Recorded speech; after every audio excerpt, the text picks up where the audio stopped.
আপনি আমার করে গালাগালি করবেন আবার আম করতে দোয়া চাইবেন, এটা তো হয় না। ভাষা একটা হবে। এখন কারে ভোট দিব জনগণ, জামাতে না শাপলা গলিরে? আমাদের একটাই শত্রু, দুইটা শত্রু। হ্যাঁ আওয়ামী লীগ মানেন তো? হ্যাঁ অবশ্যই, ভারত।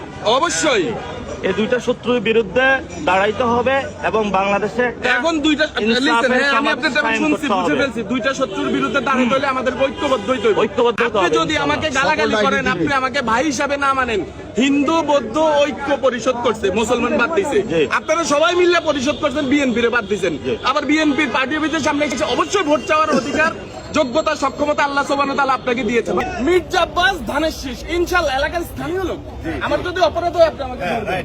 উনি এলাকার লোক, এলাকার। এখন আপনাকে আমি এমপি বানালাম, ভোট দিলাম, আপনার আমি পাবো কোথায়? আপনার বাসাটা কই? আমি তো এখন পর্যন্ত জানি না। আমি এবার বলি আপনাকে, আমি এই ঢাকা ভার্সিটিতে জি জি জি জি। এই পুরা রোডে মানুষ ছিল না?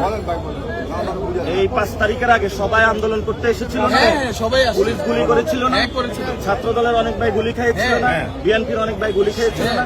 আমরা যখন মাঠে ছিলাম সবাই সব একসাথে ছিলাম। আমরা ঐক্যবদ্ধ ছিলাম ঐক্যবদ্ধ ছিলাম। 5 তারিখের আগের দিন পর্যন্ত। কেন? কিন্তু 5 তারিখ 5 সকালে তারিখের আগে থেকেই আপনারা একটা বিএনপিকে আপনারা নিধন করবেন, আপনারা বিএনপিকে বাদ দিয়ে দিবেন।